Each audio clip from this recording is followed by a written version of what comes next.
So we'll start with the last session of the day, and I welcome all the moderators, and I will give the floor directly to Alain, who's the former and first director of Epicentre. So Alain, the floor is yours. Yes, thank you, Claudia, 40 years ago. But it's a pleasure to be with Claudia today. When we were joking during the break, we said that we are the born of the confidence interval of Epicentre.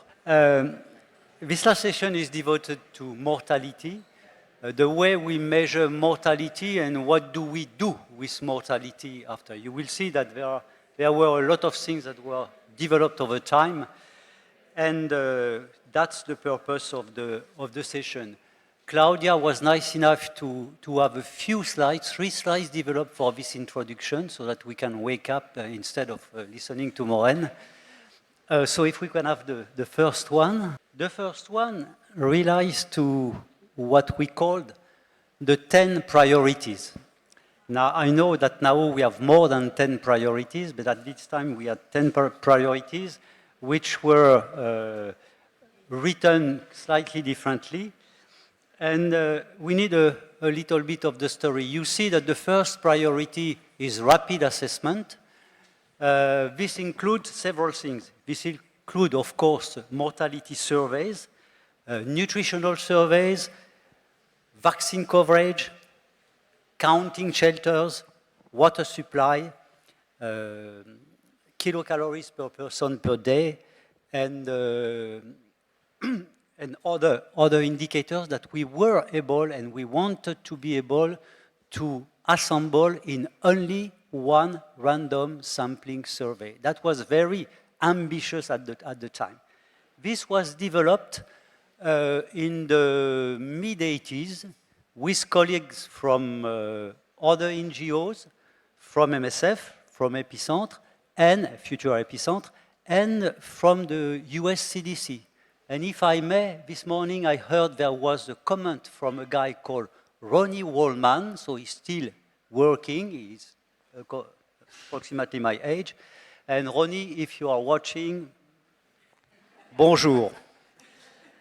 So I'm saying so because the US CDC was a key player in organizing the work between all NGOs when we were facing severe situation. The first one I would remember is Somalia from 81 to 83.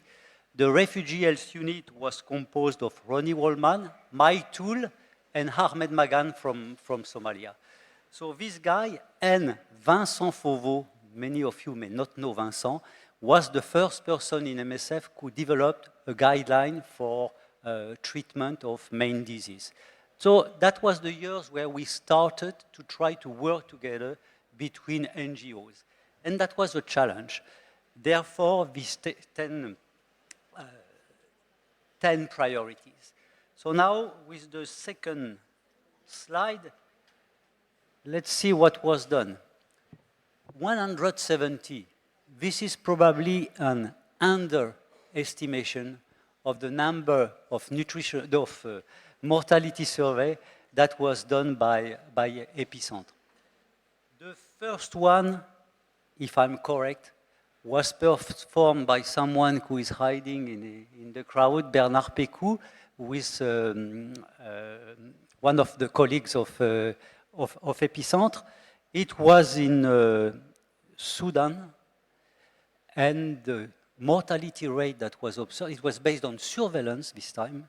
The mortality rate was 40 per 10,000 per day.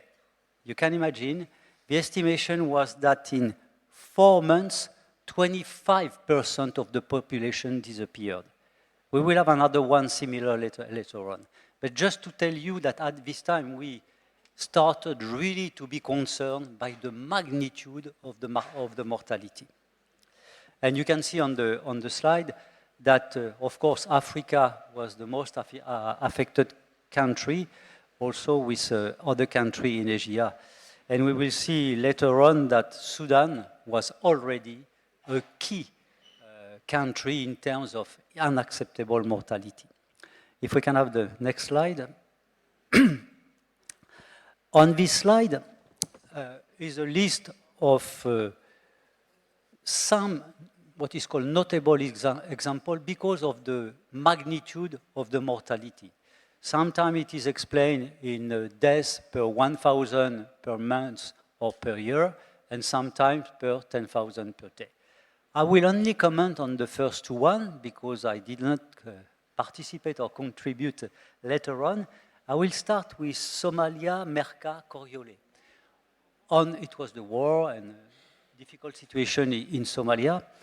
And on the road between Merka and Coriolé, one of the Epicentre epidemiologists, Serge Maloncourt, many of you may know him, conducted this mortality survey, and the rate was quite high, which is 121 per 1,000 per year. That's quite a lot. And he did a systematic random survey. It was a road. On one side, there were the displaced person. I don't remember the number, every 50 meters, they selected randomly one house on this direction, and so far and so on. So a very good survey, properly conducted, but when you will see the context, a real debate after in MSF, because the cars used by the team to do the survey was protected by military person. On the car, on the top, a big machine gun on the top. So that was something unique in MSF at that time, and I think, to my knowledge, never repeated in that condition. So a fantastic survey, but a context which raised a high debate inside MSF, and that's why I remember that one.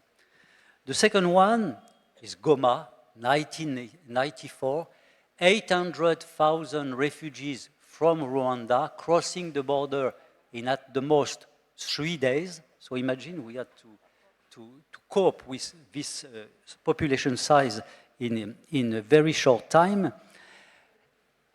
and the beginning of a cholera outbreak. At that time, Christophe Paquet, who was not able to be here today, was sent by Epicentre to do a mortality survey. The US CDC and UNHCR were not really in favor of that survey because they said, it's cholera, we know it's very severe, so let's cope with cholera. And Christophe had the guts to say, sorry, I will do that survey. And he did the survey on site, which was a classical two-stage cluster sampling in the area, probably around 4,000 people recruited. And I'm turning to my note, and the CMR was between, according to the area, 20 to 35 per 10,000 per day. After calculation, we noticed that 10% of the population died in 1 month. And this was due to cholera, but also to the Shigella SD1 major outbreak that occurred just at 3 weeks cholera, and it started with the SD1. So that was incredible. But I'm mentioning that one not only for the magnitude, but because Christophe had the guts to say, sorry guys, we will do that survey. And it became the point of comparison for everything we did later on. And I think these two examples illustrate not only the quality that is possible in difficult situations for mortality survey, but the context that we may come back with Javid at the end to discuss what it means for MSF. The following slide is Sudan. Sudan with MSF for 40 years, can we say that? Not every year, not all the time, but that's the country in the world where we intervene for emergency situation the most frequently around the world. And the situation currently in Sudan, Javid was there, and he will tell us what it is exactly and what are the plans of MSF. And Etienne also will include in his presentation the constraints we have and we may have in the future according to the political situation worldwide of the capacity of MSF, yes or no, to continue to conduct excellent mortality survey. That's the only thing I will tell you, and I will, unless Claudia has something to add, Jawed will be the first speaker, and you have the floor. Yes, thank you very much, Alain.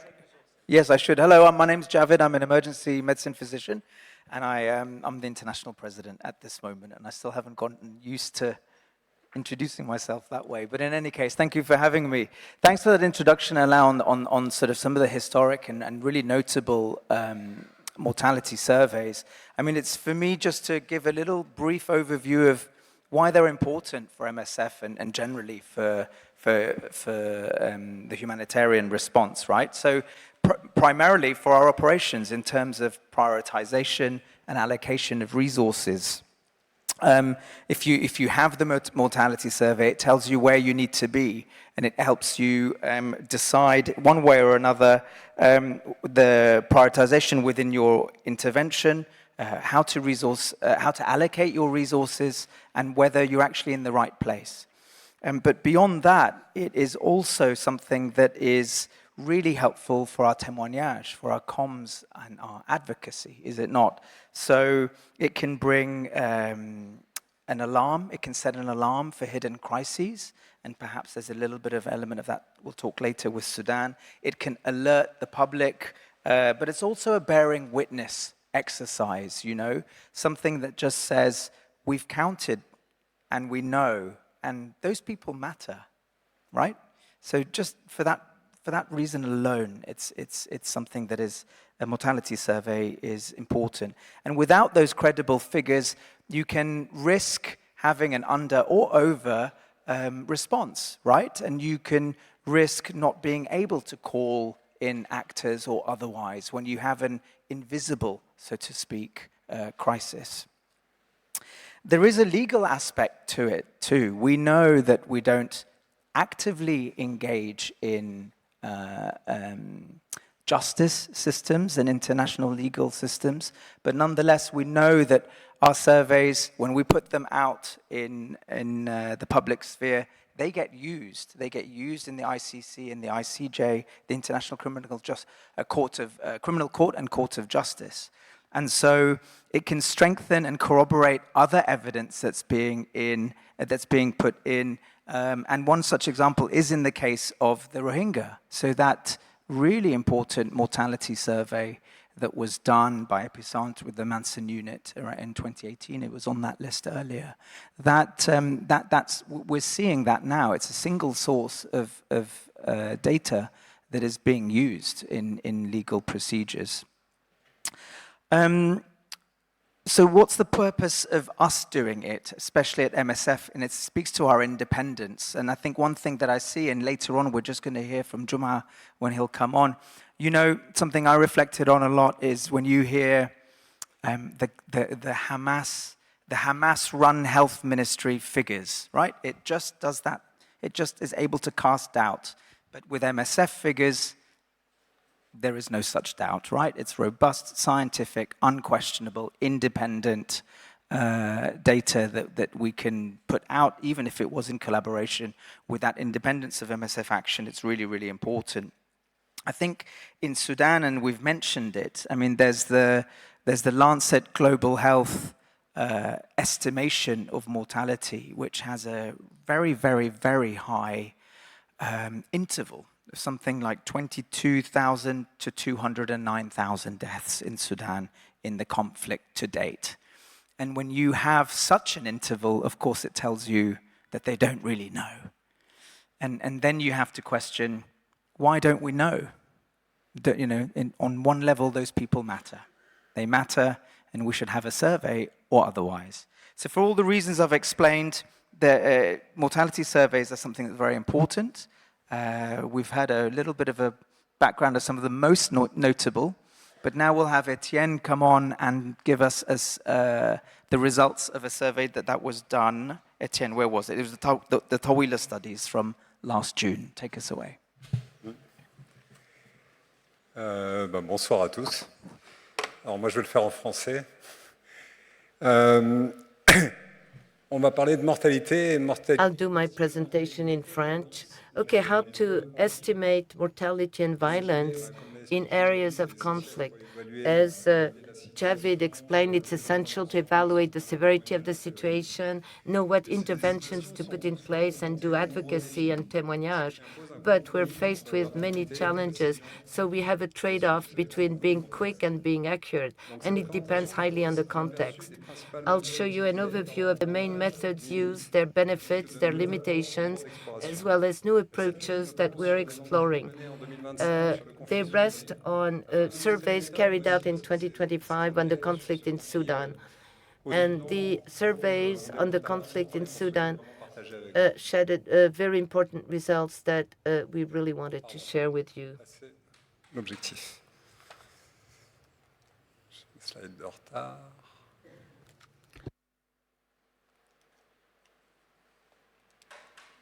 Yeah.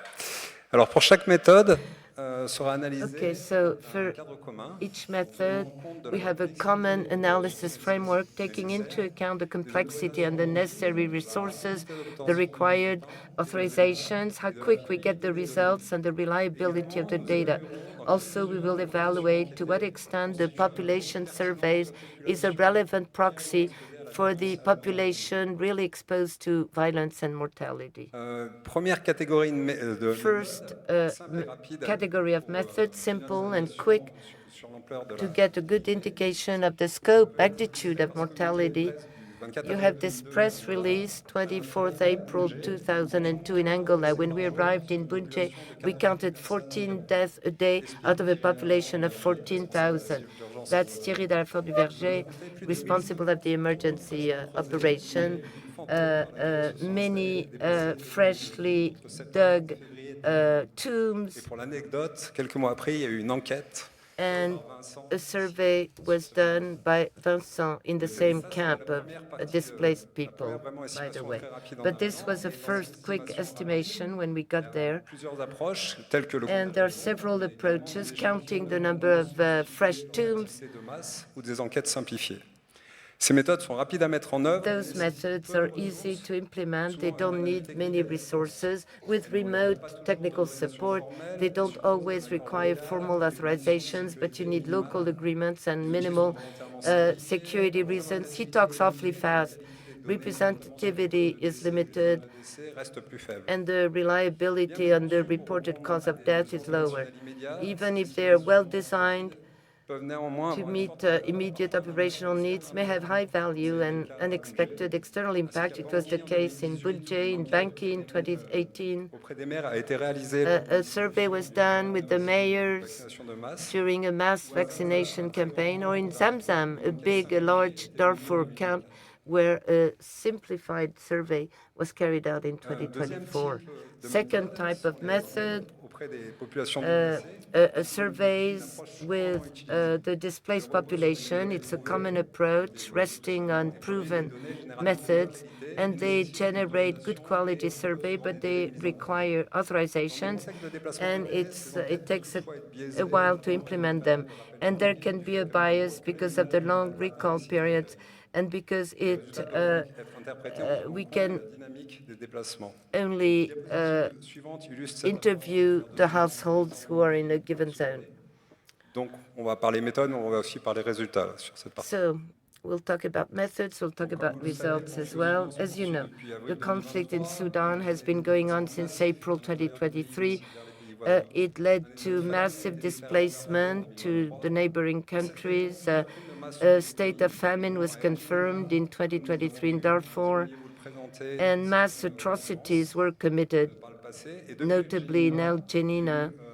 And then Zamzam camp was attacked, and there was the fall of the city of Al Fasher. Between those two events, Zamzam and Al Fasher, we conducted two surveys that allowed us to document the situation of the people who fled Zamzam and about the events they experienced in Zamzam camp and when they were on the road, on the move. La population de Zamzam a fui vers The Zamzam population fled towards several destinations, mainly Tawila, and for some of them Chad, which is 400 kilometers away. Retrospective studies, surveys were done in Tawila in June 25 on a site with 550,000 IDPs where MSF OCP was working, and in Chad, in Kasuni camp with 80,000 IDPs. MSF is present there. Recall period, April 2024, so as to document the time before, during, and after the fleeing from Zamzam. Elle visait à estimer la It mortalité aimed at estimating crude retrospective mortality, reported cause of death, and violent events. et sur des grappes tirées aléatoirement à Ourkasuni. Au total, 777 In total, 777 households were interviewed in Tawila and more in Ultausuni. 60% of the IDPs in Tawila arrived since April, since Zamzam was attacked. And we surveyed the people who arrived since April, that is about 80,000 individuals. In Tawila, mortality rate in men was significantly higher than in women. Among the households who arrived since April, 1.24 deaths. And then there were many people that we lost track of. 0.9%. The main cause of death was violence, as reported by the households, accounting for 56% of the death. Among the data available, shooting, blasts, explosion, 70% of violent deaths were with men aged 15 to 60 years of age. Violent deaths occurred mainly on the point of departure in Zamzam and Al Fashir. More than 40% of deaths occurred in April 24, a peak in 24-25. He's speaking so fast. Since the recall period, 9% of the households were subjected to at least one episode of violence, and the proportion reached 13% among those arrived since April. Most of the violent episodes happened on the road. We didn't detect any sexual violence, but I'm sure it was strongly underestimated. We were not able to collect the data on sexual violence. Similarly, among the refugees in Chad, the crude mortality rate was 1.41 deaths for 10,000 people per day. Mortality rate in children under 5 was 1.06 due to acts of violence that occurred in April 25 or the following weeks. Lethal violence happened mainly in Zamzam and Al Fashir, the places where the IDPs left from, or during the initial displacement. Non-deadly violence were between the initial move and the moves later on. In addition to death due to violence, non-intentional trauma, malaria, diarrhea, and malnutrition. For the other cause of death, non-intentional trauma, diarrhea, malaria, malnutrition were reported. Violent death, shooting, beating, explosion, blast, and adult men with a median age at the time of death of 35 were the most badly hit. Reported violent events, some of them fatal, were reported by 17% of the individuals. In majority adults, violence affected men and women in a similar fashion, but with different profiles according to the gender, and very often violence were committed by people in uniform. Some gender-based and sexual violence were reported, but they're widely underestimated. Those two surveys allowed us to describe the situation of people who fled Zamzam and Al Fashir when the city fell. It gives you an accurate and tragic image of the violence they were subjected to when they left and when they were on the road. The situation at the place of arrival were less concerning, apparently. It helped us to do témoignage, but there were limitations. We were only able to cover part of the population, those who managed to flee and that we were able to meet. It shows how difficult it is to collect sensitive information, particularly concerning VVS. Sexual and gender-based violence. Another type of method, cohorts of staff, it's used as a proxy when we have little access to the population and when insecurity is high. We can document situations of violence and mortality within the family households of MSF staff. It's not representative of the general population.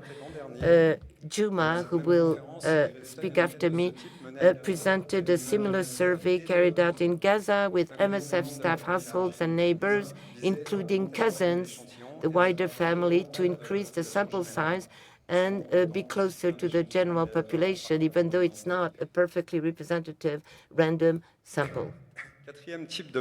Fourth method, we use phone surveys or SMS surveys. It's with the general population. Phone surveys can be relevant when the network is working and physical access is limited, although it's very tough to get numbers, to get phone numbers. The private operators are reluctant to give us numbers. We used it in Monrovia during the Ebola and in Cameroon in a conflict zone. In Cameroon, the phone survey and a home survey were carried out in parallel so we could directly compare. The response rate was 43% by phone versus 97% with door-to-door. Comparable results for the CMR, crude mortality rate, but not for the population of displaced people, showing some limitations of the phone approach. SMS survey, we tested this, a very low response rate, though we don't recommend that at all. Not effective. Now, fifth innovative method based on network-based surveys, family media, family social media. We'll do that in 2026 as a pilot project in Sudan to estimate the excess mortality, all causes of death included since the beginning of the conflict in Sudan. We collect information from the respondents and about the death that occurred in their wider family. Population data, scattering of the families. We can infer mortality rates at the scale of the population from what we can gain access to and all the way to states that are not accessible, high potential for coverage, methodological hurdles, though this pilot project will help us to evaluate the feasibility and reliability. We'll do it in parallel to a conventional survey to compare the two. On this slide, you have the main pros and cons associated with each method. All retrospective approaches share common limited, the recall bias, increasing the duration of the recall period. Also, when people are on the road, displaced, they can be separated, so it's more difficult to survey a whole household. Other approaches were explored, but we could find an operational application. Having key informants, it's fast, low cost. We can do real-time monitoring, but it's not as accurate, and it can lead to underreporting. Satellite imagery, we count the number of graves of tombs by satellite. No need for physical access. We can cover large areas with visual evidence, but we cannot identify the characteristics of the people who died and the causes of death. This approach was tested in Zamzam camp, but the results were not very conclusive. This approach, like the others, can be combined by triangulation or capture and recapture. It's promising, but it depends on the availability of multiple sources, which are limited at time of conflict. There are also prospective methods with community health agents. This will help to have a continuous monitoring of the situation when the context allows for it. Parallel, the analysis of data from our health facilities is essential to document mortality and describe violence, including sexual violence, torture, and trauma due to violence. and this will be discussed in the next presentation by Joma from Gaza. In this presentation, we deliberately focused on quantitative approaches. However, their combination with a qualitative document is absolutely necessary to describe violence in a comprehensive fashion for advocacy purposes, but also to direct medical and operational responses. For 2 years, I've been director. I'm no longer directors. I'd like to thank Erica, Catherine, in particular, because they have helped us to carry out these 2 surveys, as well as Jessica, Emmanuel, Benoit, Hugo, Wendeline, Thomas, and Joma. Joma, who will be introduced by Javid right now because they've worked together.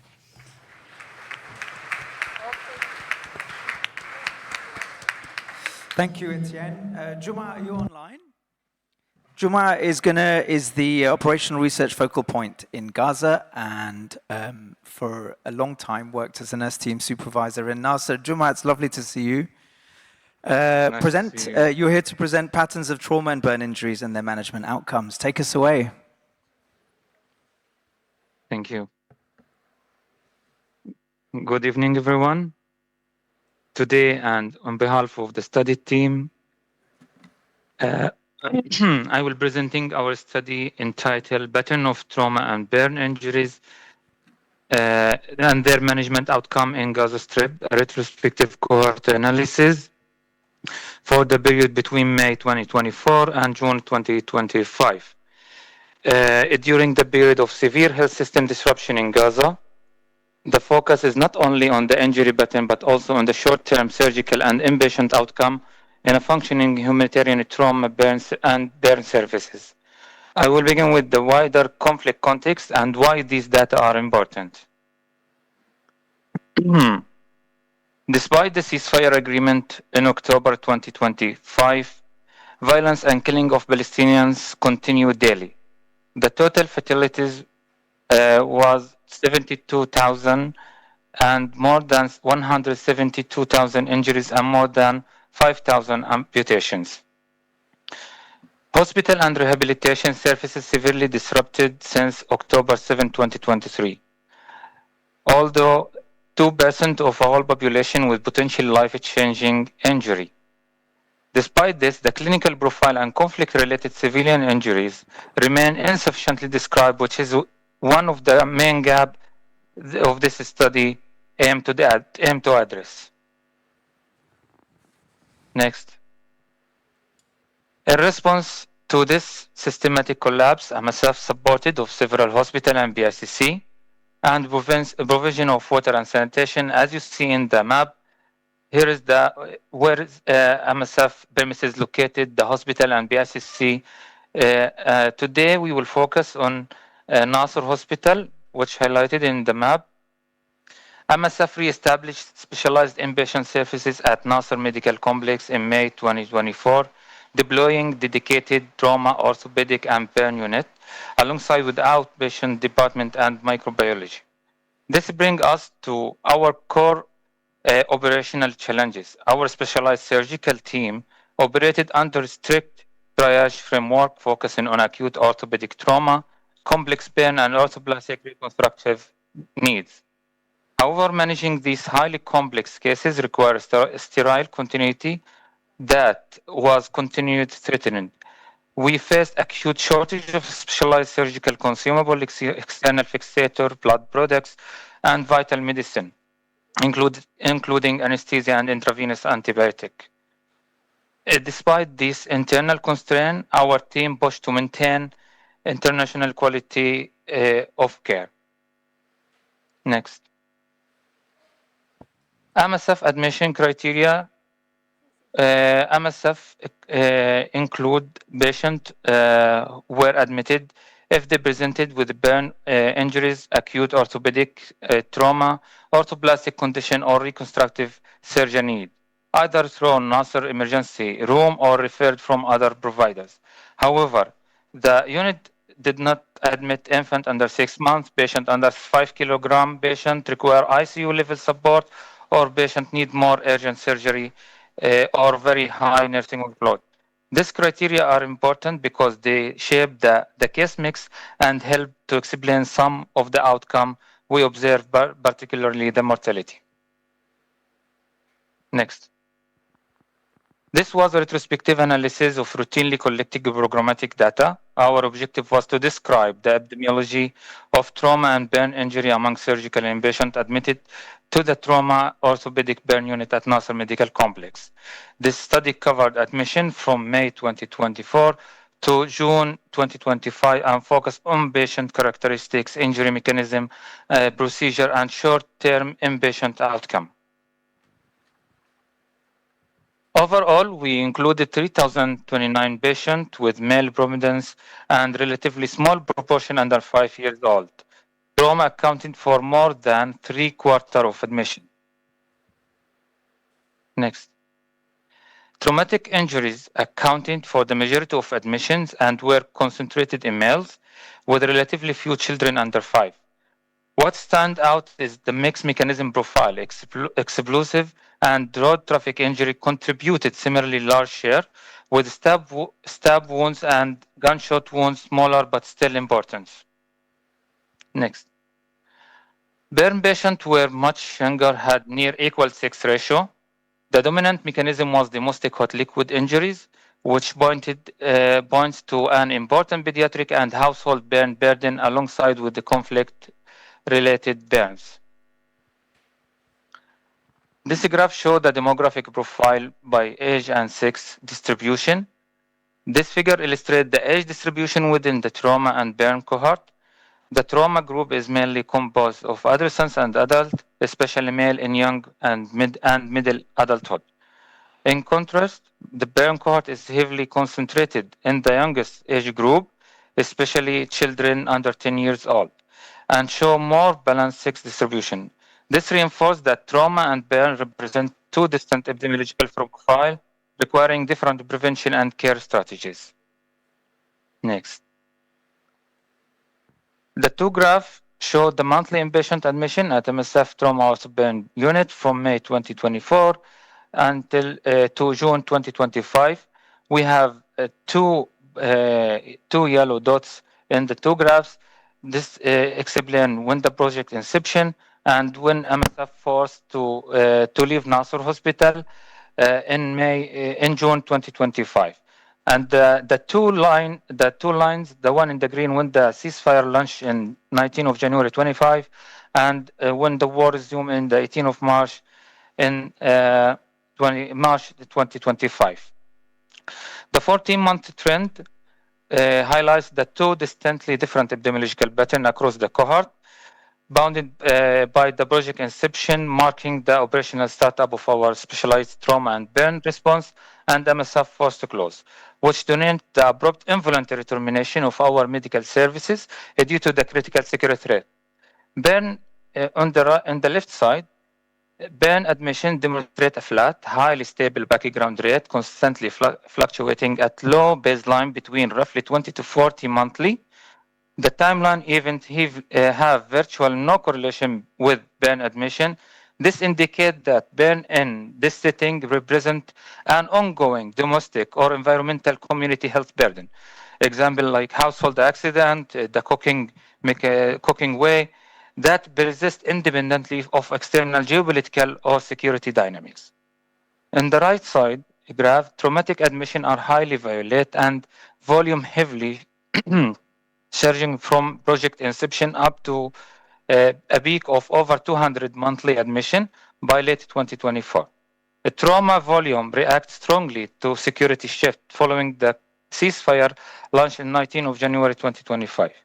There is a visible decompression in caseload into January and February, where when the war resumed on 18th of March, admission remained elevated, but show slightly stabilization rather than an immediate geometric spike, potentially pointing to altered hospital cases access route, displaced population, and shifting the front line away from the facility. Next. In terms of clinical management, MSF provide multidisciplinary services, inpatient services, outpatient, mental health, health education, antibiotic stewardship, occupational therapist, and physiotherapy. The mean length of stay was 14 days for burn patient and 8 for trauma patient.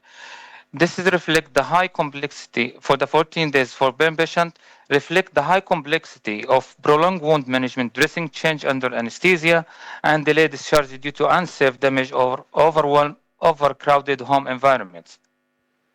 The rapid trauma turnover driven by intense bed occupancy pressure on and mass casualties.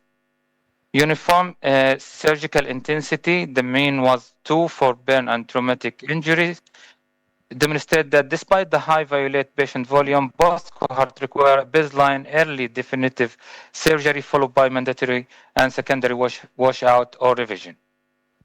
Next. For amputation, the age 6 distribution for amputation actually, the total amputation was 130 patients, which equal 5% of our cohort. This unified population pyramid show that injury amputation heavily concentrated among young children of both sexes due to the severe physiological vulnerability, but shift overwhelm toward young adults from 10 to 39 years old as a direct result of gender exposure to blast and structural collapse in the conflict zone. I want to highlight, go back. Most of amputation that we mentioned here, it's defined as injury amputation, which defined as the complete or partial severing of a limb that happened at the scene of the incident as a direct result of kinetics, mechanical, or thermal force, blast wave, collapsing structure, or crushing injuries. These patients arrive at the triage with the limb already missing or completely unsalvageable. It's measured the immediate raw destructive power of the energy mechanism itself. Next. For the anatomical distribution of traumatic amputation, as shown, most of amputation are mostly major and proximal. We split for upper limb amputation and lower limb amputation. The lower limb amputation predominance for 63.8% is characterized of ground level of explosion, collapsing structure with direct destructive kinetics energy upward, which upper extremity are often spread or face only secondary fragmentation. This high prevalence of the lower limb loss highlight a critical long-term public health need for prosthesis and rehabilitation services. Conversely, for the upper limb amputation, which equals 36 of the cohort, most of the amputation happen in the finger and partial hands. Next. For the reconstructive procedure outcome, the result report took reconstructive surgical procedures, surgical skin graft and a flap. 13% of the cohort underwent skin graft and 4% underwent flap. Skin graft outcome were good in both burn and trauma groups. Around 4 and 5 grafts were completely taken, and outright failure was uncommon in both groups. In trauma patients, most flap were completely taken, and failure remained rare. This suggests that effective reconstructive wound care remain visible despite the challenging context. Next. For the inpatient complication, record inpatient complication were uncommon overall. Most patients has no documented complication. Among the complications that were recorded, wound and surgical complications were more frequent in trauma, while respiratory and systematic complications were relatively uncommon in both groups. These low rates should be interpreted carefully as they reflect the short-term inpatient follow-up and routine programmed data collection. Next. For the exit outcome, the table showed the most common outcome for both cohorts was successful recovery and discharge directly home. Their patient face significantly higher risk in patient death due to the subacute systematic complication like sepsis or severe fluid loss. ICU escalation, 3.7 for burn patient need ICU compared to 1.1 of trauma patient.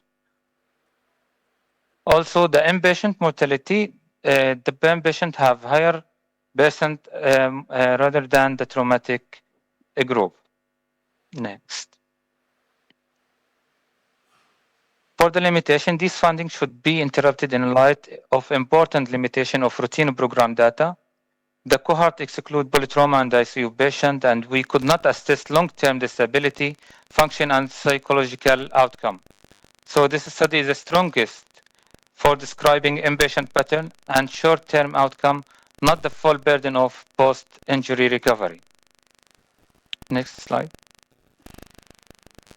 The overall message here, more than 60% of trauma and 30% of burn cases caused by violence, burn disproportionately affected children and trauma concentrated in adult males. Short-term hospital outcome were generally good, with low inpatient mortality, low record complication rate, and high proportion of patient discharge home. However, high burden of amputation and severe burn and complex fracture indicate considerable unmet needs for long-term rehabilitation and reconstructive care. Next. The October 7 war differed markedly from previous MSF intervention, like the Great March of Return, with more severe injuries, greater health system damage, large supply shortage, and more loss of medical staff. This finding underscored the importance of maintaining specialized surgical and rehabilitation services in a protracted conflict setting. Next. Finally, I would like to acknowledge the medical, nursing, logistic, and data team who made this work possible under extremely difficult conditions. Their commitment to patient care and documentation was essential, both to service delivery and to this analysis. I also thank Epicentre and MSF colleagues for their support and collaboration. Thank you.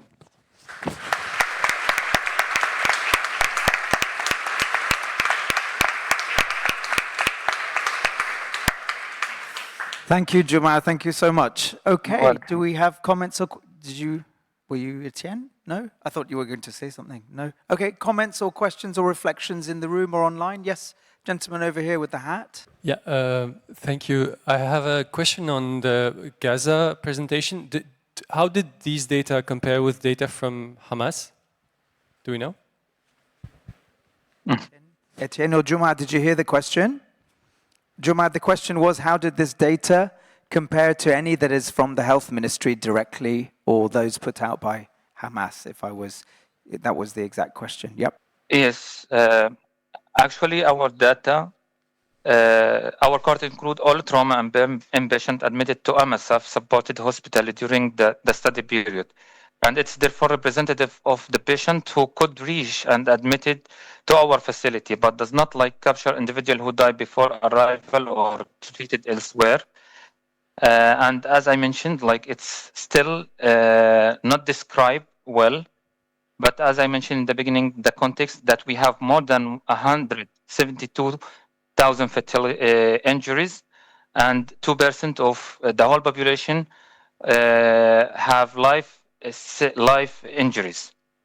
Thank you, Etienne. Now, can I just to add something about the data of MOH and our data, not on this study, but on the previous survey done by Erika, Wendelin, and Joma last year when we did a phone call survey. We cross-checked the data with data of MOH, one by one, and we didn't find any inflation in the data from the MOH. So every death that we find among the personnel, staff, the household of the staff of MSF, any violent deaths, or most of them, sorry, were in MOH data, but the non-violent deaths, none of them were in MOH, meaning that at least it didn't inflate from what we got. So that's a piece of evidence in the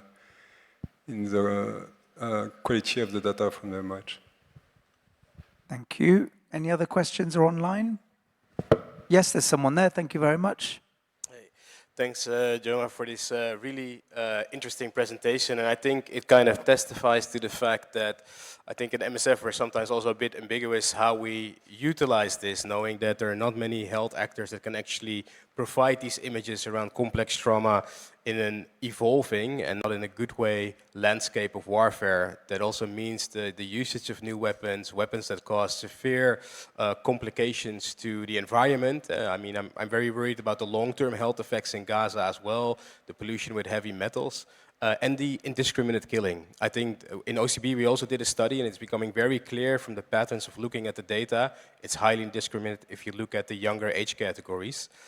I think it kind of testifies as MSF, and it's also on the political level of MSF, how are we looking at this also in the modern age of témoignage? What does it actually mean during all these complex conflicts, and how are we organizing ourselves to do better in it? Because it's great that we do these studies, but we should try to do them earlier, more real time as well. So I was kind of wondering how the panel and Joa reflect on that as well. Yeah, I mean, I take that on. That was Amrit, the director of Luxor, right? So Luxembourg Operational Research Unit. I also saw something that Juma wrote, which was a limitation, that there's no standardized classification or method for documenting civilian war injuries. I think I saw that. And actually that landed on me, because being MTL there at that time, there was this notion, and it speaks to what you ask, Amrit, is how we can document these things that could be to a level that could be used forensically in the future, not just for research, but potentially for other, for judicial, right? For going forward for legal procedures in the future. And I guess that's something I arrived trying to say, right, let's do this. And it's quite interesting how, I didn't manage, and I don't know if you did afterwards, Juma. But again, doing migration, I recall there was victims of torture or even forensic architecture and other things. They were willing to teach our doctors in migration how to document forensically victims of torture. But actually, it's quite interesting then to see that we don't have this thing for the evolution of civilians in war. But is there any reflection on that back towards Amrit from the panel? Maybe, sorry, if I just can add, is that we have something now, but it's not just an MSF issue, it's a global issue. So if you look at WHO, for example, they have extensive line lists on outbreaks, but when it comes to conflict and trauma, you go into the political domain, and even in contact with, for example, the EMT mechanisms, you see there's a bit of political blockage there. And here I also think that MSF can play a big role. So we do have the tools and systems, but the question is, how do we implement them in the operational level, given the huge constraints and pressure on teams as well?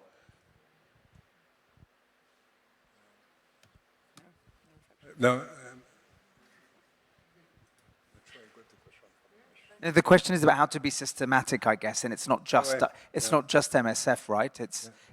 Imagine he gave the example of a line list. So we all have line lists whenever an outbreak starts. What could a line list look like in a war situation in a city with the big civilian population? Well, it's a discussion going on currently between Luxor and us. There is a lot to do. There is some difference with outbreak, and even in outbreak, to be clear, today there is no command line list yet for Ebola. I hope, or they're starting to be. So it's not an easy task, but yeah, I agree that it could be a good idea, and it would be needed. After, for the legal aspect, I think it's a bit a different question, that we need more legal people exactly to know what we should do, but definitely we need a bit to harmonize, or at least to come together to a solution that we can share. Thank you. I see a question ready.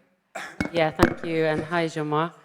I'm just wondering about what the benefit of a qualitative element to extend that question about categorization added to this kind of study, or if you saw any opportunity for that.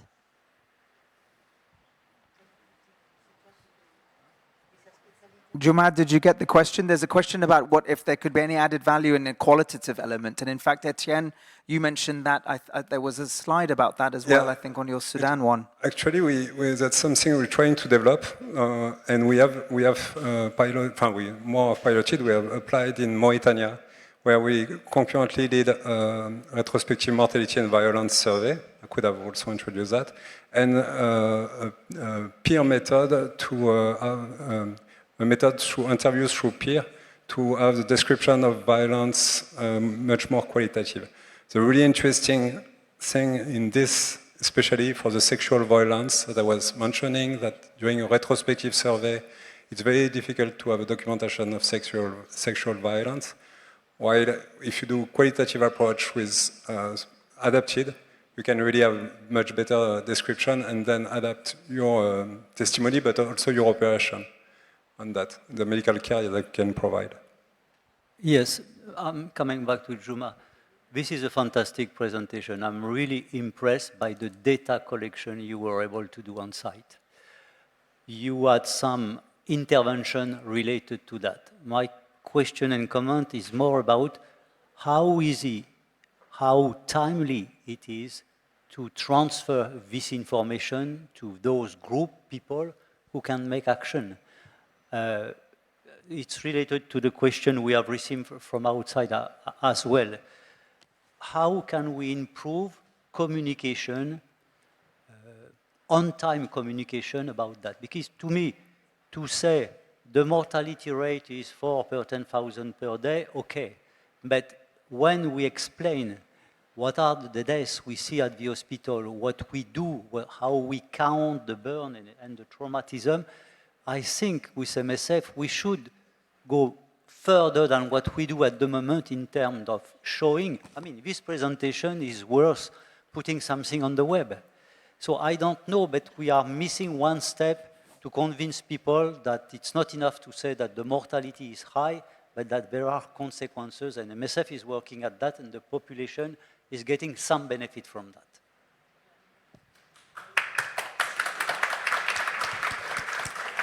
Yeah, there's another question just here in the corner. Carry on, thank you.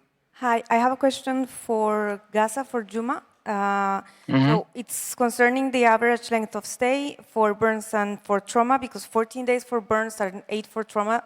I mean, it's impressive. So I wanted to know most of the diagnoses for trauma, if you had an idea of what they were, just to know a little bit of the severity and why it took so fast to heal.